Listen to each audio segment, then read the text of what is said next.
Hi, this is Dr. Kimberley Linert, and you're listening to Incredible Life Creator Podcast. My guest today is Rhonda Petit. Rhonda Petit is a sales and business peak performance coach with 35 years of sales and sales management experience in corporate America in the life sciences and diagnostic markets. She has experience working with Fortune 500 and Fortune 1000 companies. Today, she works enthusiastically with corporations and individuals with champion mindsets who know school is never out, who want to continually grow to unleash and activate more of their true potential and power. She helps people discover their deepest desires, leverage an untapped potential in their hearts, activate their potential, and achieve their personal and professional goals so they can create the life they want and realize true fulfillment. Rhonda is a seasoned sales professional, a certified coach, leader in demand speaker, and author of the new book that just came out in October, The Spirit of Selling. Welcome to the podcast, Rhonda. Thank you. It's a pleasure to be here with you. Yes, I'm very excited about this new book you have behind you there on the screen. Me too. So yeah, but just so people can kind of know who you are, why don't you tell us where you started out and how you got to be doing what you are doing now? I started out, I came out of college as a chemistry and business administration major. I had a dual major. I always liked business and commerce and was always into science and math. Love that. But when I was in my last year of school, I did an internship in a lab, and I realized that that wasn't going to be for me. And so there was a sales representative for the chemicals that we bought, and that person must have got a promotion. And so there was an open position, and the manager I was working for in the lab, she says, "Well, just go apply for the sales job," And so I did, and I tell a story in the book, like I didn't get the first job, but I ended up, they called me back and I got in, and I was the first woman in a company called JT Baker Chemical, which is today is called Avatar, a part of Avatar. And it was like an 85-year-old company. And I was the first woman ever that they sent out in a car, like with no commercial sales experience, without doing any inside sales. And that's how I started. And I've never left sales since. So I transitioned from selling chemicals, and then I got into the molecular biology field when the genome was being sequenced, and was in that company for about 11 years, and kind of evolved from there into sales management positions and roles with various different life sciences and diagnostics companies. But absolutely love selling, have never done anything else, and just very passionate about it. And so after that, when things evolved after 35 years, and I left corporate to start my own coaching business, because I knew and entrepreneurially that I wanted to run a business. And this idea during COVID came to me about writing a book. And if you would have asked me 35 years ago if I was ever going to write a book, I would have told you I'm not creative and that's not my thing. But I got some information in regards to this universal law and the principles of universal law. And when I realized how I had been an unconscious competent, and realized how powerful this information would have been if I had it when I was 21, that really drove me. And I said, this has to get out. The world needs to hear this. It's time. And then the work kind of got channeled through me, and it's been like a 1.5 year journey to get it on, published today. It's out, and it's just been very exciting. And I'm just thrilled for the people that come behind me. It's a part of a legacy, just to leave maybe something so they can take the torch and go further. Beautiful. I love that. And I love how you were listening to yourself, even as a young person, thinking, oh, this isn't for me, and actually having the courage to move into something totally new, no experience.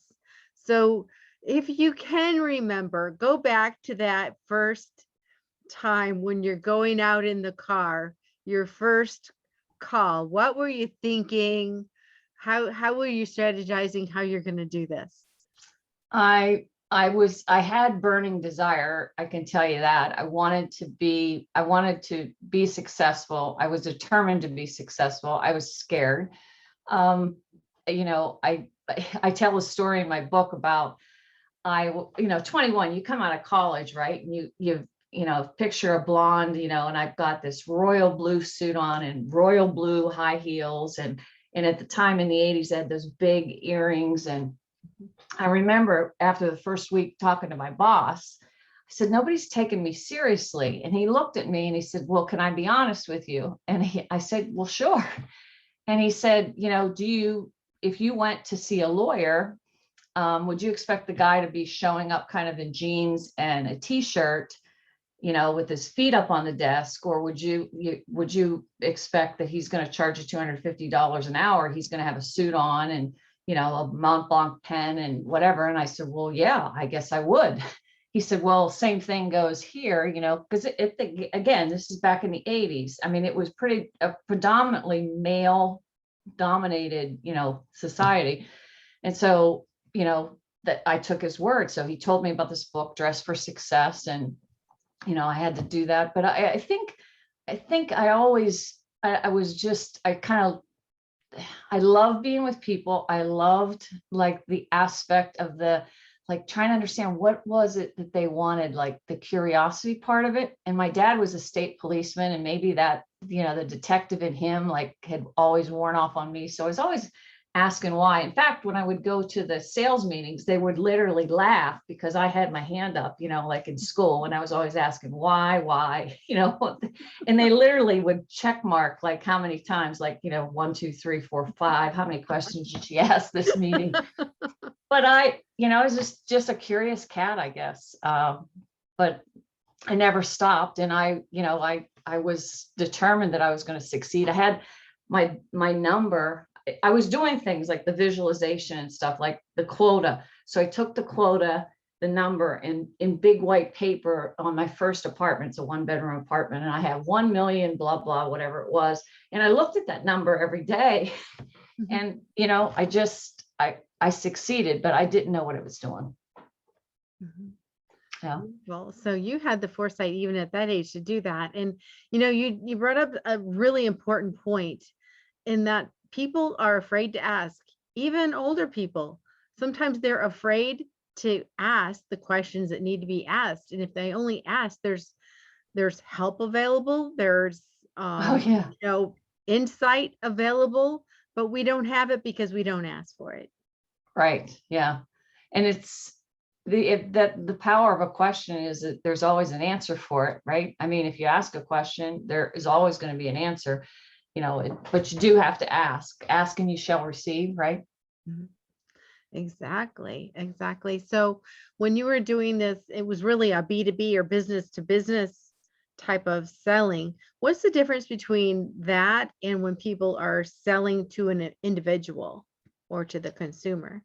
Well, in the business to business, you would go in those days, you had to get by like the secretary or whoever was there, and you had to figure out like where the people were. And a lot of it was persuasion and friendliness with who you'd enter a business and you'd say, I'm Rhonda from JT Baker. And, I'd like to speak to the lab manager, in operations. And would you have an appointment? And, well, no, or sometimes I did, it depends. And then as unlike an individual, you're selling to an organization. So the big thing is determining how many people are involved in the decision-making process, and based upon like what you're selling. Like I've sold everything from salt, like a $25 bottle of salt or something, to $750,000 instruments. And the processes vary in a business depending upon the economic buyer and who has to sign off, right? Because these are investments that they're making. And so you really have to get in tune with, Miller Hyman wrote a good book, like there's 4 buyers. There's an economic buyer, the person that actually has the ability to say, yes, I'll be responsible for making this company investment and my head's on the line if we don't get a return on it. You've got user buyers, the people that actually have to use the product and like what they're using. And then you've got technical buyers that make decisions based upon, is it technically going to, improve our product or help with quality or whatever. And then you usually look for a coach, somebody that's going to coach you along to help tell you like who's in charge, or, there's always political things going on in the background. So I guess, an individual it's very specific. That person's going to make the decision. But when you go into B&B, you've got you've got to adapt a strategic approach, and you really have to think about not only internally what's going on, but then what kind of competition are they talking to, and what are those products and the advantages, disadvantages to yours. So it's totally different dynamic, much more strategic in the sense that you've got to understand more of a whole, and all these different people's needs, personal and professional, and put that all into the solution. Mm-hmm. And now you're working with corporations and individuals. So how is your marketing or your outreach different than what you were doing then? I do a lot of outreach to, through networking, like for sales trainings. I've gotten, a lot of through my network of people who knew me, and I kind of tend towards the molecular diagnostics and life science industry as my niche, because I know and understand it so well from being in it for 35 years. So I would say I use networking, and then just individual reaching out, and LinkedIn is probably my go-to, the main area of reaching out to people and connecting. And it's been rewarding. But the networking, people say, again, when you rely on people and you ask people to help you and assist you, or who should I talk to and stuff like that, and most people want to help you. It's just a matter of that. We'll go back to that asking again. You get curious and ask for help. But I'm very passionate about working with people like myself that had always wanted to do more. Like I used to read, like, as a kid, my mom and dad did a side gig in Amway, and we used to have these Success Unlimited magazines. Some younger people may not know what that is, but it was like a little 7x5 little magazine. And it would have articles from Og Mandino and Earl Nightingale. And they always talked about, you have all this potential, like, and people hear it all the time. Like we use less than 10% of our potential, and this 90% that goes untapped. And curious Rhonda again, wanted to figure out, how do I get to that? How do I get to that potential? And then when I found out how, that's why I had to get this book published, because it's just, it's unbelievable how when you get aligned with universal law, which is truth, your life just gets easier, and it's so much more enjoyable. Mm-hmm. So talk about that. How do we get aligned with universal truth? In my book, what I talk about is universal law. There's 7 universal laws for the way the universe works. And then there's 7 spiritual laws of success, which talk about interacting with people, right? So you need both. So you can observe in nature, all the universal laws have been proven. Newton's proved them, and I'm a science major. So it's like it all resonates. It's how everything in nature as well as you work. And then you've got the spiritual laws for success, which really emphasize how we're all connected, and how harmony and connection and live and let live, and everyone has their special talents, and how not to get attached to things, how to do things with least effort, with least resistance, is really what that's all about. And when you study them and you understand them, and when you read them, when you hear truth, it resonates with you. You can't, you don't feel any resistance. It's truth. And I think the biggest challenge that I see when I'm coaching people or anyone is that we either have, the only thing that holds us back is disbelief, which is the absolute refusal to believe something is true, or a belief that we adopted that hasn't grown to meet our desire. So something we believed because it was given to us maybe when we were kids, or by somebody that we trusted, that we thought it was the truth. Now, there was never, again, a belief is an idea that you accept as true with absolutely no proof. Like there's no scientific proof behind it, but you're walking around with it. I mean, people in corporate, you'll see them getting arguments. I mean, you'll get people go bashing into battles to defend them, right?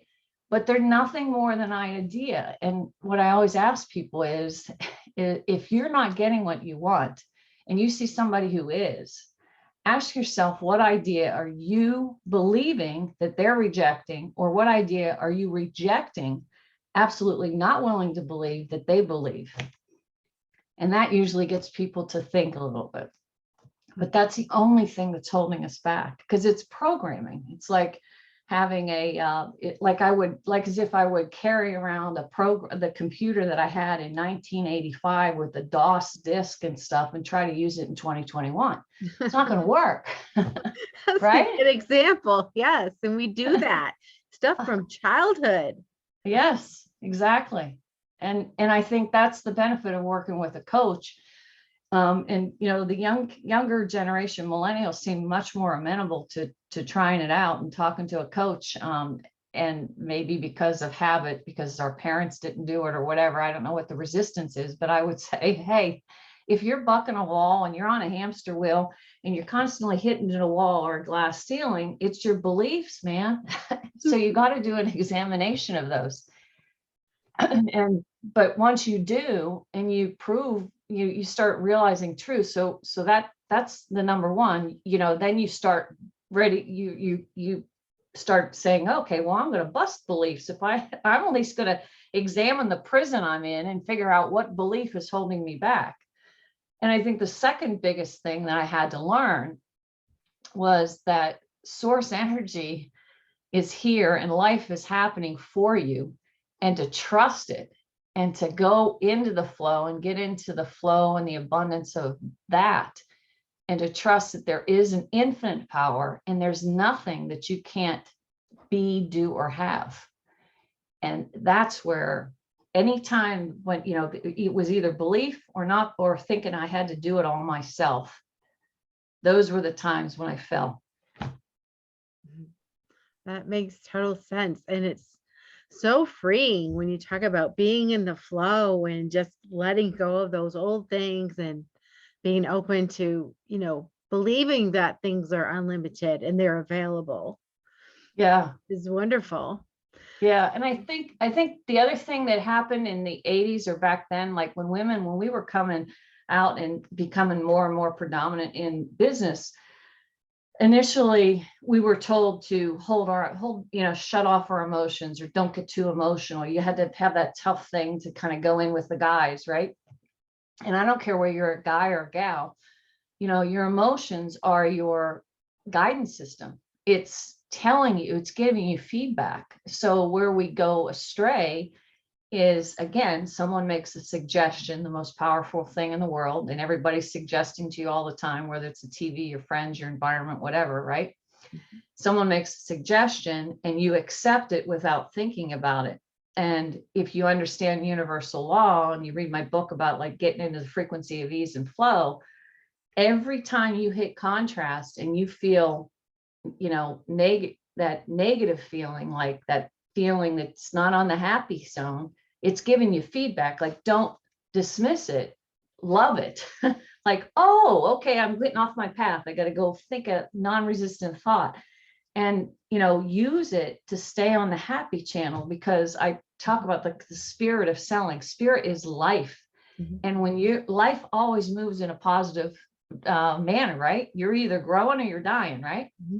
So if you want to have life, you got to go for the positivity channel and where it feels good and get into the spirit of that. There's always good and bad in everything, because that's the beauty of how you can really appreciate what you want, and you get to choose and God gave us that so we could create.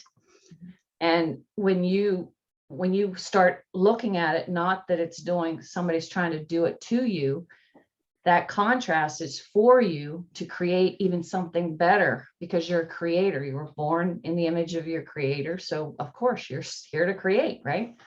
And when you start changing that perception and saying, I'm going to take my power back, I'm going to take my princely power back because I'm a child of God and I have divinity within, and you're not going to give it away anymore. That's when that's when you can really start accessing your potential. And I just believe if every single individual of us, all of us as children of God all over, if we all got the blocks off and got the limits off and actually just did our thing, like what our purpose is, and the light that would shine, the way the world would change, it's amazing. And I just want to get that message out. And as many people, it's like, I'll make a difference somehow. I mean, they say even, if you save the sand dollar and you throw it back in the ocean, what difference does it make? It makes a difference for that person. And so I'm just the messenger. I love that. Thank you so much. There was so much of what you just said there. So just heart filling. So thank you. You're welcome. You're welcome. Yeah. And, so many times when we think about sales, the people who are in sales, they just want that next big hack. Okay. What technique do I have to do? What they're thinking there's this magic technique. They see someone who's successful and they're like, what are you doing? How do I do it? And they want this, 3-step powerful thing that's going to happen, but it's not going to happen if their beliefs don't change. Right. Yeah. I think it's all about understanding how to do things in a certain way, because you can have two people reporting to the same manager trying to do the mechanics, right? And on the back of my cover, I say there's no life in the mechanics. Now the mechanics are an output, like it's what we created, and those mechanics change, right? Is like for selling, like before COVID, you could go make sales calls and do face-to-faces and press the flesh and do the stuff. A lot of that has been, doesn't mean it's not happening today. Some of it, sometimes you can, but a lot of it had gone over to like Zoom calls or different kinds of ways of communicating. What is that? That's an example of how mechanics changed, and the people that went back to the principles of selling still succeeded and did. I mean, I talked to companies, both, companies that, succeeded really and grew 20-30% during COVID. And I said to them, why? And they said, well, it's great because I'm not in the car. I had a 5-state territory.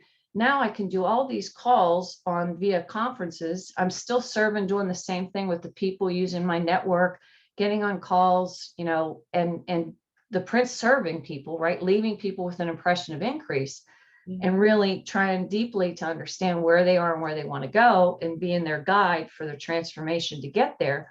And their sales were soaring. But those that thought, well, now what am I going to do? Because I can't make a call, and would kind of refuse to look at other methods, to get to those people, whether it's networking or texting them or Facebooking them or LinkedIning, that stuff. When they bucked that and they said there's only one way to sell and it's the old, then they didn't do well, because they refused to accept some new ideas, and they didn't go back to principle. They were relying on mechanics. And that's why I wrote the book. These principles, universal law, is timeless. They're timeless principles. It's serving one another. We've all come down, when we decided to pop down on this physical experience, we're all spiritual beings. We came with a purpose. We didn't come to our parents, we came through our parents, but we're here to do our thing. And every single one of the human beings on the earth has a special purpose, has divinity, a special gift to give. And if you're out there giving it, you're always going to get taken care of. But it's the principles. You got to understand the principles of serving one another, because that's where you get your fulfillment. That is so true. And it's important that we actually do work in a space that we enjoy. Oh yeah. A lot of people, they grow up and say, well, I'm going to be an attorney because attorneys make a lot of money, but they get into it and they hate being an attorney. They have the money, but they're not very satisfied. They're not very happy. So talk about that. Why is it so important that we just do what we love?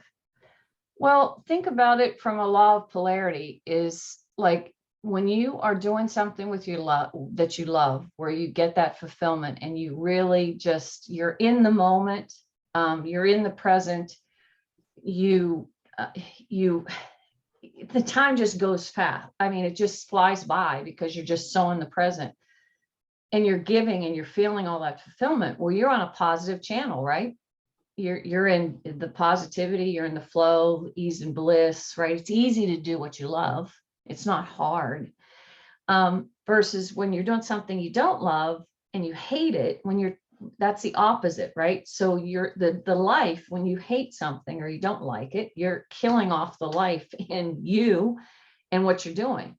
And so I say to people, I say always, you've got to, when you're transitioning for a job, don't just go get a job for the sake of a job to pay the bills or do whatever.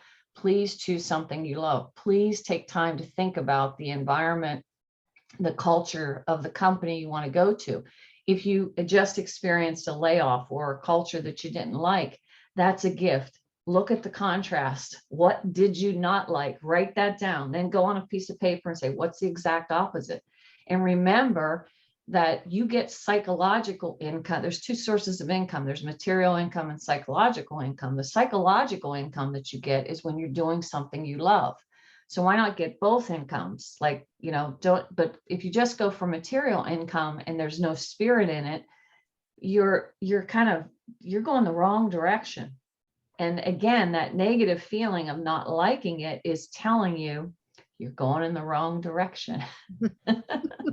You're just going in the wrong direction. Go find something you love. And today, I talk about it in the chapter on misconceptions of money and the whole money thing. I think a lot of people have been told what they teach in school is the 40-year plan and that you trade time for money. And that's the worst strategy that you can do. There's three strategies: time for money, money for money, or multiple streams of money. And the multiple streams of money is what the Babylons used to do. And they knew it, and the other thing is like pay yourself first, put two things to work, you to work and your money to work. And that's just nothing more than a habit. Mm-hmm. So yeah, you've got to, I don't care what you were here to spread your gift, grow and expand it, follow your heart and do what you love. And when someone tells you that, you're not being realistic, say exactly, that's right, I'm not being realistic. I'm going to do what I love and just watch me. And I'm going to have plenty of money because there's an infinite supply. And if I'm giving and I'm putting out, I can't lose because it's coming back to me, because what you sow, you reap. And if you read in my laws, about biblical, you don't just get back a little bit or the same or a little bit of what you give out. You get back plenty, like abundance back of that same thing. So you always want to think about, what am I giving? What am I putting out there? Because it's coming back to you, the boomerang. Yeah, I love that. And so let's talk about kind of balance of money and life. So a lot of times in sales, they're pushing the numbers, they're pushing the money, it's just all money, money, money. But then it's like, and then you see people working, 40, 60 hours a week chasing the money, but then they have no time to enjoy their life. So how do we get that balance between creating an income, but then having time to do the things we like gardening or painting or whatever it is we like to do? You have to make space in your calendar for that first. You have to say yes to you first. So it's a discipline to say yes to you. And many times I find, when I'm coaching clients, the problem is they don't know how to say yes to them. They don't understand you cannot give what you don't got. So if you don't take your calendar and put in, okay, I've got to take the kids to school in the morning and I want quiet time. So you don't take that 9 o'clock call or whatever, I don't know, whatever your schedule is. You put your family stuff in, you put your meditation stuff in, you put your gym in, so that your cup is going to be full, right? So your relationships, all that stuff. And then you say, okay, now this is what I have left to do for work. And use that time to be productive, to do the most important things that are going to move the lever the biggest, right? And life starts to get easier, because when you're in that state of bliss and ease, because you did say yes to you, your cup's full, you feel good, right? And then you've got a lot of good to give out. And if you're, I think from corporate standpoint, I've been there. I've been in the, boardroom, like, what are you going to do? And we told, the stockholders that we're going to grow 20%. Well, I usually have a talk with them about the law of gestation. Just because you introduced a new product today doesn't mean people have $400,000 tomorrow to purchase that instrument or whatever. Things have to be budgeted for, whatever, but how can we create more value? So instead of saying, go get the order, or, I would tell the CEOs to say, go create value. What else can we do for them? Is there another service we could do? Is there something we could do with our service department to bundle it in and wrap that up to add value? Is there a way that they could order electronically? Is there a way, I don't know, whatever it is, just start using your imagination to create value. What other kind of resources? Do we have a collaborator, somebody we could co-market with and do a bundle and come up with some, who knows? Like, there's thousands of possibilities if you just start asking the questions, how can I create more value? And value is just not based upon product. I mean, value is based upon interactions with people, right? Mm-hmm. So when you appreciate your customers, when you get back to them, and you give them your full attention, when you're listening with them, I mean, there's all kinds of things that they're picking up that you're putting out. You may not be saying it, but they're picking up what you're putting down. Mm-hmm. And your emotional state when you go into a sale or when you go into work is huge, because that attitude that you're putting out is an energy field, and whatever you're putting out is coming back to you. So getting back to your original point about the work-life balance, if you spent the morning, you got meditated, you got your gym in, and you're just feeling really good, that energy's going out, and what are you attracting? Everything good back to you. But if you had to, gulp a cup of coffee fast, you woke up late, you scheduled meetings, back to back, you didn't put any breaks in your schedule for you, you're going to be totally stressed. Your vibration level goes down, mm-hmm. and then you're out of gas, right? Exactly. Yeah. So, do you have a morning practice or something you do, or anything you do each day that keeps you in that space that you'd be willing to share? Yeah, sure. Meditation and gratitude first thing in the morning. So gratitude is the coin of heaven. And when you sleep, your conscious mind shuts down, everyone on the planet's getting bombarded with thoughts, like 70,000 a day, right? We have to remember we're not our thoughts. They're just thoughts that we can grab and make ideas with, but we don't have to react to every thought. So meditation's huge for getting plugged in the morning to source and getting on that source flow of feeling good, because your conscious mind shut down overnight. You don't have as much momentum from all those thoughts, and your subconscious mind was still awake. But when you first wake up and you get in that meditative, non-resistant, like, I want to feel good, listen to your meditation, make an intention for the day. First thing, that works for me. And then the other thing I do is get my gratitude book out and write 10 things that I'm grateful for. And it could be as simple as like, oh, this bed is comfy, or it's raining outside and it's cozy in here, or my coffee, oh, this coffee tastes really good, or, loving and appreciating your family, or a memory that you had yesterday, or whatever. You could just start writing. And if you have time, there's, in some of the workshops I do, I say, go for, writing 50 and write about, 30 or whatever. You feel this switch of this surge of just feeling that source energy, well-being, and that life in you, and how grateful you are. And man, when you get in that zone and you start riding that momentum for the beginning of the day, you're off to the races. And then I either take a workout or a walk or something, because I like to get my physical stuff done in the morning. I'm more of a morning exerciser. Wonderful. Well, thank you so much on that.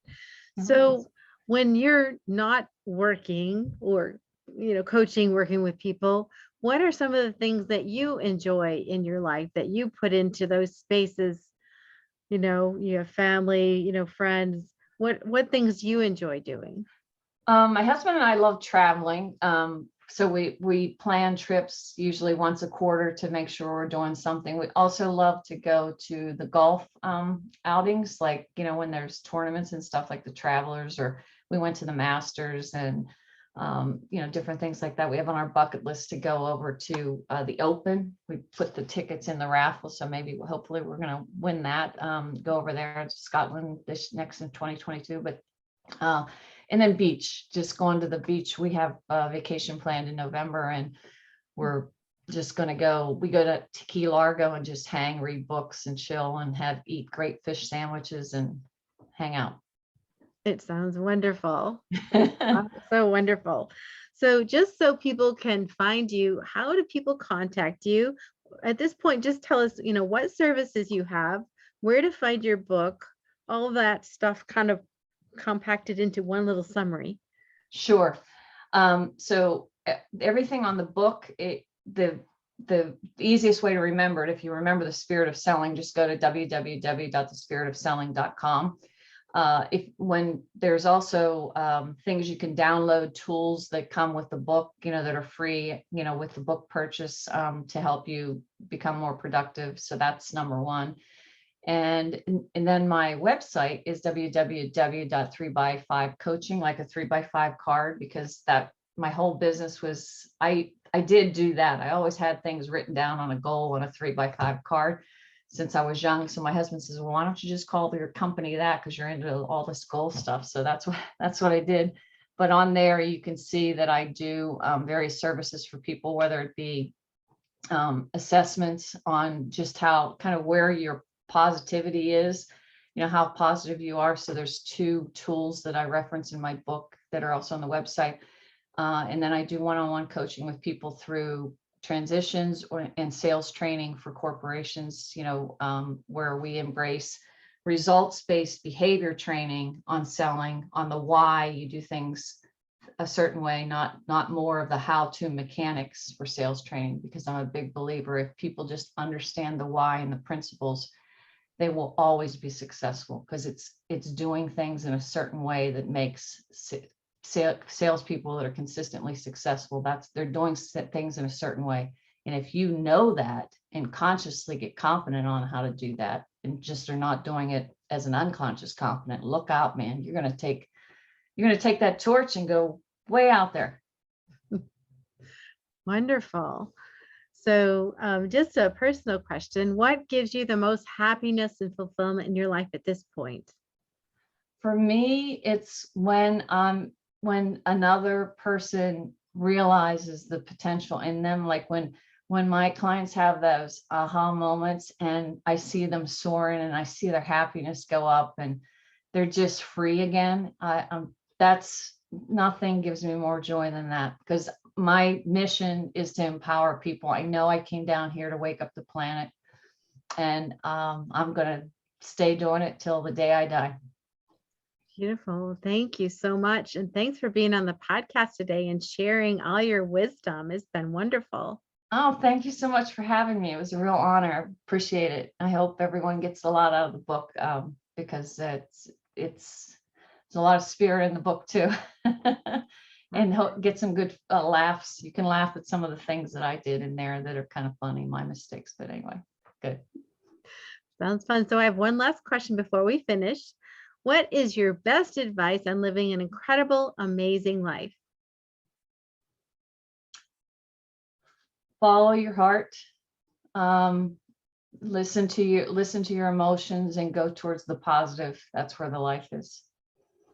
Right. Well, and trust that there is an infinite power, and that power's doing the work, not you. You just have to channel it and be open to be the instrument for the magnificent things that you're going to do in your life, and let it flow through into you, and you will be free, and you won't have a worry in the world. Wonderful words to end on. Thank you so much. Thank you. We'll talk to you again soon. Thanks, Kimberly.